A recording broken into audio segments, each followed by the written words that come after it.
Hi guys, आपका स्वागत है कक्षा 10वीं गणित अध्याय 5 अनुपात एवं समानुपात में। आज हम देखेंगे प्रश्नावली 3। तो चलिए सबसे पहले हम देखते हैं प्रश्नावली 3 का प्रश्न दूसरा में दिया है, यदि 14:35 समानुपात 16:x हो तो x का मान पता करें। यहाँ पर अनुपात भी है और समानुपात भी है, और इससे पहले के लेक्चर में हम पढ़े हैं अनुपात को हम बटे के रूप में लिखते हैं और समानुपात को हम बराबर के रूप में लिखते हैं।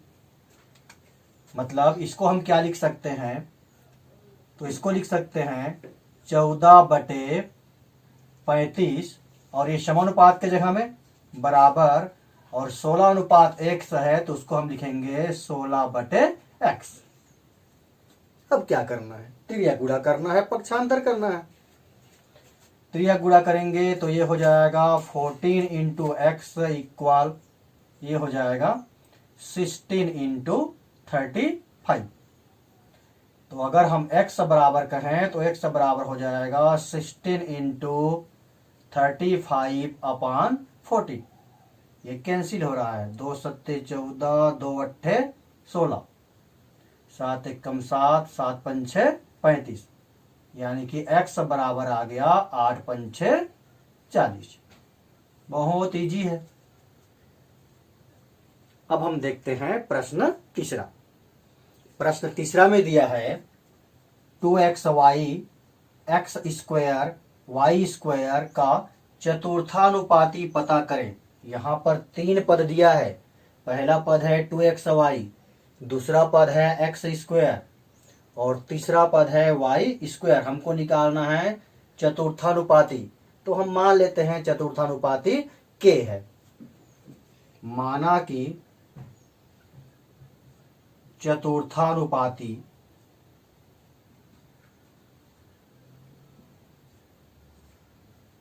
k है। मतलब पहला पद हमारे पास है 2xy, दूसरा पद है x स्क्वायर, तीसरा पद है y स्क्वायर और चौथा पद हम मान लिए k। अगर इसको हम समानुपात के रूप में लिखें तो इसको हम लिख सकते हैं 2xy अनुपात x स्क्वायर समानुपात y स्क्वायर अनुपात k। इसको आगे हल करेंगे तो ये हो जाएगा 2xy/x स्क्वायर समानुपात के जगह में बराबर का चिन्ह है y स्क्वायर k। अब क्या करेंगे तो त्रिज्या गुणा कर दो, k into 2xy equal y square into x square. तो k इक्वल हो जाएगा y square into x square upon 2xy। ये x स्क्वायर है और ये x है, x कैंसिल हो जाएगा, ये y स्क्वायर और ये y है, एक तो y कैंसिल हो जाएगा। मतलब k बराबर हमारे पास बच गया, यहाँ से x बचेगा, यहाँ से y और हर में बच गया 2। तो ये हो गया चतुर्थानुपाती। प्रश्न चौथा में दिया है संख्याएं 10, 18, 22, 38 में से हर एक संख्या में क्या जोड़ा जाए कि यह संख्याएं समानुपाती हो जाएं। ये जो संख्या दिया है 10, 18, 22, 38, इनमें से प्रत्येक में हम कितना जोड़ें कि जोड़ने पर हमको जो संख्या प्राप्त होगा वो क्या हो जाना चाहिए, समानुपाती हो जाना चाहिए। तो मान लेते हैं कि हम प्रत्येक संख्या में x जोड़ते हैं। माना कि प्रत्येक संख्या में x जोड़ने पर, प्रत्येक संख्या में x जोड़ने पर इन चारों संख्याओं में कितना जोड़ना है, x जोड़ना है। तो जब हम x जोड़ेंगे तो जो नई संख्या प्राप्त होगी वो क्या हो जाएगा, समानुपाती हो जाएगा। x जोड़ेंगे तो ये 10 हो जाएगा, 10 प्लस x, ये 18 हो जाएगा, 18 प्लस x। इसी प्रकार से 22 प्लस x, 38 प्लस x। अब प्रश्न में कहता है कि ये जो संख्या है ये समानुपाती हो जाएंगे। तो यहां पे हम लिख सकते हैं प्रश्नानुसार जोड़ने पर जो संख्याएं प्राप्त हो रही हैं समानुपाती हो जाएंगी। और समानुपाती में हम किस प्रकार से लिखते हैं, इसको लिख सकते हैं 10 प्लस एक्स अनुपात 18 प्लस एक्स समानुपात 22 प्लस एक्स अनुपात 38 प्लस एक्स। अब इसको तो हल करना जानते हो, कैसे हल करेंगे? 10 प्लस एक्स अपान 18 प्लस एक्स, और ये समानुपात की जगह में इक्वल। इसको कैसे लिखेंगे? 22 प्लस एक्स अपान 38 प्लस एक्स। क्रिया गुणा कर दो। क्रिया गुणा करेंगे तो ये हो जाएगा 10 plus x into 38 plus x equal 22 plus x into 18 plus x. 10 into 38 करोगे तो ये हो जाएगा 380। 10 इंटू एक्स करेंगे तो 10x, x into 38 38x, x into x x square. इसी प्रकार से इसको करना है। 22 इंटू 18 करोगे तो 18 दूने 36, फिर 18 दूने 36 और 3 39। 22 इंटू एक्स करेंगे तो ये हो जाएगा 22x, x into 18 18x, x into x x square. अभी इसको हम और सरल कर सकते हैं, उसके बाद पक्षांतर करेंगे। इसको कैसे सरल कर सकते हैं? 380, ये दोनों सजातीय पद है, दोनों प्लस है तो 38 और 10 ये हो जाएगा 48। 48x plus x square equal 396। यहां भी ये सजातीय है, दोनों प्लस है, जुड़ेगा तो 22 और 18 कहोगे तो ये हो जाएगा 40x plus x square.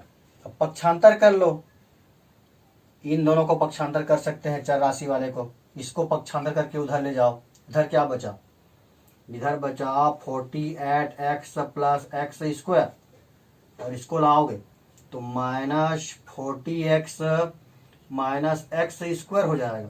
Right side में बचा है 396, इसको पक्षांतर कर रहे हैं तो ये हो गया -380। ये plus x square minus x square cancel, 48 plus है और 40 माइनस है, मतलब यहां बच गया 8x। 396 माइनस 380 करेंगे तो ये हो जाएगा 16। तो x इक्वल 16/8, यानी कि x इक्वल ये आ गया 2। तो ये आंसर है। सब में कितना जोड़ना पड़ेगा? तो 2 जोड़ना पड़ेगा। ये हो गया प्रश्न चौथा। अब हम देखते हैं प्रश्न पांचवा। प्रश्न 5 में दिया है यदि a और c का मध्यानुपाती b हो। देखो शर्त दिया है यदि a और c का मध्यानुपाती b हो तो सिद्ध करें कि, हमको सिद्ध करना है a square plus b square upon A B equal a plus C upon B. तो सिद्ध करना है तो इसको हम कई प्रकार से सॉल्व करते हैं। ये जो शर्त दिया है a और c का मध्यानुपाती b है, इससे हम दोनों पद को एक साथ भी ला सकते हैं, या फिर लेफ्ट हैंड साइड को हल करके आप राइट हैंड साइड के बराबर ले आओ, वो तरीका भी सही है। तो इसमें सबसे पहले दिया है a और c का मध्यानुपाती b है। देखो प्रश्न में दिया है a और c का मध्यानुपाती, a और c का मध्यानुपाती b है। ये प्रश्न में दिया हुआ है हमको। मध्यानुपाती मतलब बीच में लेना है ना, मतलब इसको क्या लिखेंगे? a अनुपात b अनुपात c। और अगर 3 पद दिया रहता है तो समानुपात की परिभाषा से हम क्या करते हैं, इससे पहले के लेक्चर में पढ़े हैं, ये मध्य पद को हम 2 बार लिखते हैं। मतलब इसको हम क्या लिख सकते हैं? a अनुपात b समानुपात b अनुपात c, समानुपात की परिभाषा से। यानी कि ये हो गया a upon B equal b upon C. त्रिया गुणा करोगे तो b इंटू बी का हो जाएगा b स्क्वायर और a इंटू सी का हो गया a सी। यानी कि हमारे पास आ गया b स्क्वायर इक्वल a सी। अब लेफ्ट हैंड साइड को हम ले लेते हैं और उसको हल करके हम राइट हैंड साइड के बराबर ले आएंगे। तो लेफ्ट हैंड साइड में दिया है a square plus B square upon A B. A square और ये बी स्क्वायर का मान यहां पर निकाले हैं ए सी, तो ये बी स्क्वायर के जगह हम रख दिए ए सी अपान ए बी। ऊपर में दो पद है, देखो ए स्क्वायर है और ए सी है, ए कॉमन निकल रहा है, ए कॉमन निकाल देंगे तो ए स्क्वायर में ए बचेगा और ए सी में बचेगा सी अपान ए बी। तो ये ए और ये कैंसिल, यानी कि हमारे पास आ गया ए प्लस सी अपान बी। देखो राइट हैंड साइड को ए प्लस सी अपान बी, यानी कि लेफ्ट हैंड साइड को हम हल करके किसके बराबर ले आए, राइट हैंड साइड के बराबर। सिद्ध हो गया, प्रूव्ड। अब हम देखते हैं प्रश्न छठवां। प्रश्न छठवां में क्या दिया है, वे संख्याएं पता करें जिनका मध्यानुपाती 24 और तृतीयानुपाती 192 हो। वे संख्याएं पता करें, मतलब हमको दो संख्या पता करना है, ज्ञात करना है जिनका मध्यानुपाती 24 होना चाहिए और जिनका तृतीयानुपाती 192 हो। तो हम दो संख्याएं a और b मान सकते हैं या फिर x और y मान सकते हैं। माना कि वे संख्याएं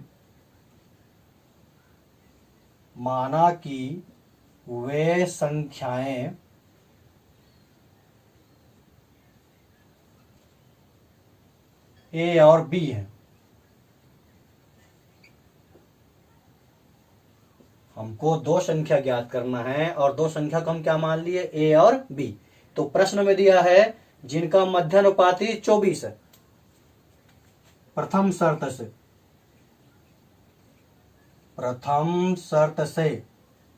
शर्त क्या कह रहा है कि a और b का मध्यानुपाती 24 है। a और b का मध्यानुपाती 24 है, मध्यानुपाती है।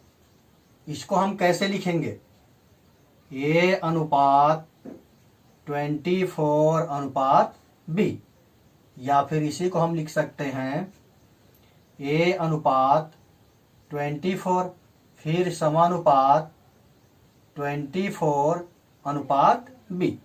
इसको आगे हल करें तो ये हो जाएगा a upon 24 equal 24 upon b। अब यहां से या तो आप a का मान निकाल लो या फिर b का मान निकाल लो। तो a का मान निकालना आसान लग रहा है तो 24 को पक्षांतर कर दो। तो इसको हम क्या लिख सकते हैं, a इक्वल, इसको हम लिख सकते हैं 24 इंटू 24 अपान b। ये हो गया पहले शर्त से। अब दूसरा शर्त दिया है कि उनका तृतीयानुपाती 192 हो। दूसरे शर्त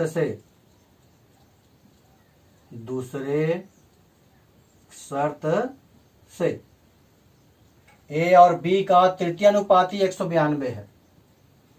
a और b का तृतीयानुपाती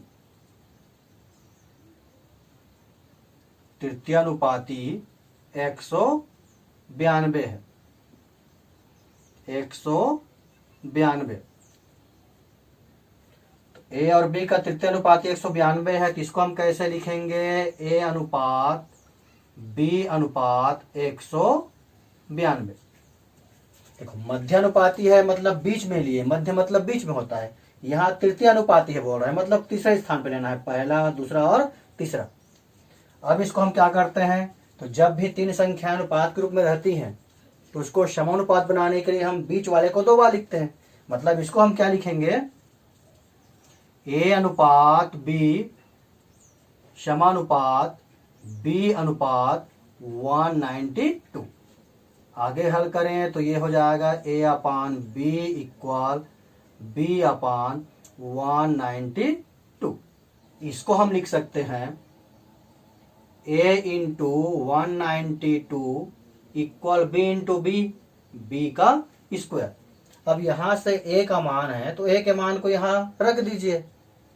a के मान को रखेंगे यहां पर तो क्या हो जाएगा, a के जगह में क्या लिख सकते हैं, a के मान को रखने पर, a के मान को रखने पर, a के मान को रखेंगे तो ये हो गया 24 इंटू 24 अपान B into 192 into 192 equal B square. ये बी स्क्वायर इसको पक्षांतर करोगे तो फिर से जाके गुणा होगा, मतलब हमारे पास क्या आ गया 24 into 24 into 192 equal B square into B करोगे तो ये हो जाएगा बी का क्यूब। अब इसको हम क्या लिख सकते हैं, तो इसका गुणनखंड निकाल लो 24 का और 192 का। 24 का गुणनखंड क्या हो जाएगा 2 इंटू 2 इंटू 2, 2 दूने 4, 4 दूने 8 और 8 तिया 24। इसका भी वैसे लिख सकते हैं 24 को 2 इंटू 2 इंटू 2 इंटू 3। 192 को कैसे लिखेंगे, ये 192 को हम लिख सकते हैं 2 into 2 into 2, 2 into 2 into 2 into 3 और ये हो गया b का क्यूब। अब ये जो गुणनखंड आया है उसको करना क्या है, देखो b का क्यूब है, ये 2 का हम समूह बना लिए, ये 2 का समूह बना लिए, 3 3 का समूह, ये 2 का समूह बना लिए, ये 2 का समूह बना लिए और ये 3 भी 3 बार है, मतलब इसको क्या लिख सकते हैं, इन तीनों के जगह में 2, इन तीनों 2 के जगह में फिर से 2 लिख लो, इन तीनों के जगह में 2 लिख लिए, यहाँ भी हम 2 लिख लिए और ये 3 ठो 3 है उसके जगह में हम लिख लिए 1 ठो 3 और घात में कर दिए 3। ऐसा लिख सकते हैं ना, घात का मतलब उतनी बार, ये 2 कितनी बार है तो 3 बार है, ये 2 भी 3 बार है, ये 2 भी 3 बार है, 3 कितनी बार है तो 3 बार है। यहाँ क्यूब है, यहाँ क्यूब है, ये कैंसिल कर दो। अब हमारे पास बच गया 2 दूने 4, 4 दूने 8, 8 दूने 16 और 16 तिया 48, 48 इक्वल बी, यानी कि b का मान आ गया 48। अब b का मान हमारे पास है तो हम a का मान निकाल सकते हैं, यहां रख दो। तो a बराबर 24 इंटू 24 अपान 48, ये 24 और ये 48, 2 एक कम 2 एक कम, 2 दूने 4, यानी कि a इक्वल आ गया 12। तो वो संख्या हो गया 12 और 48, जो हम 2 संख्याएं ज्ञात कर रहे थे जिनका मध्यानुपाती 24 होना चाहिए और तृतीयानुपाती 192। तो ऐसी 2 संख्याएं होंगी 12 और 48। चलिए अब हम देखते हैं प्रश्न 8वां। प्रश्न 7वां आपको हल करना है। 3 अनुपात दिया हुआ है और 3 अनुपात दिया रहता है तो करते क्या है, बीच वाले अनुपात को हम 2 बार लिखते हैं और उसको हम बना लेते हैं सम अनुपात, फिर आगे उसको हल कर लीजिए। अब हम देखते हैं प्रश्न 8वां। प्रश्न 8वां में क्या दिया है, 2 संख्या 3 अनुपात 5 के अनुपात में है। कोई भी 2 संख्या है, वो संख्या किस अनुपात में है, 3 अनुपात 5 के अनुपात में है। यदि प्रत्येक में से 9 घटाया जाए, जो संख्या है उसमें से प्रत्येक में 9 घटाएंगे तो वे 12 अनुपात 23 के अनुपात में हो जाती है। बताइए पहली संख्या क्या है। तो यहां से संख्या का अनुपात दिया है 3 अनुपात 5, तो हम मान सकते हैं पहली संख्या और दूसरी संख्या। माना कि पहली संख्या 3x और दूसरी संख्या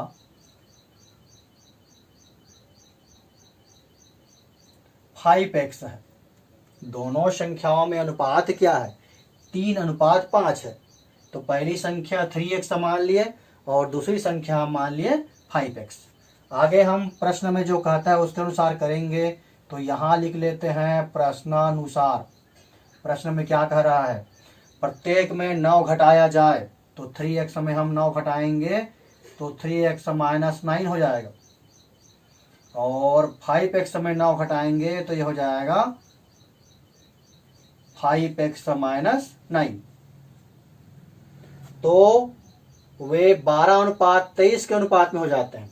जैसे हम घटाते हैं यहाँ पर अनुपात हो जाता है 12:23, यानी कि ये हो गया 3x - 9 अनुपात 5x - 9 समानुपात 12:23। अब इसको जैसे सॉल्व करते आए हैं वैसे ही सॉल्व करना है।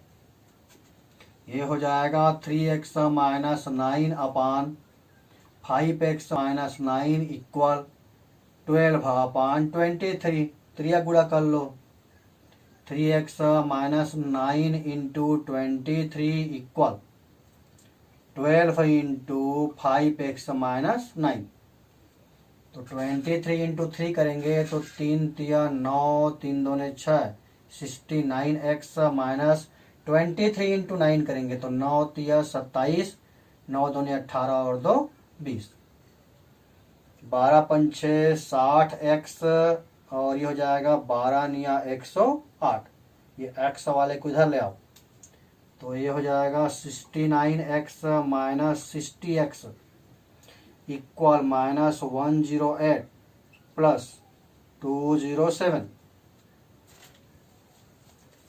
ये 69 में से 60 घटाएंगे तो 9x, 207 में 108 घटाओगे तो 99, यानी कि x इक्वल आ गया 99/9। तो x इक्वल 11। ये आंसर नहीं है। बताइए पहली संख्या क्या है? तो पहली संख्या हम माने हैं 3x। पहली संख्या, हमको पहली संख्या निकालना है और पहली संख्या माने हैं 3x। x के मान को रख दीजिए, 3 इंटू 11 यानी कि आ गया 23। ये आंसर है। तो आज हम देखे प्रश्नावली 3 के प्रश्न 8 तक। अगले लेक्चर में हम देखेंगे प्रश्नावली 3 प्रश्न 8 से आगे।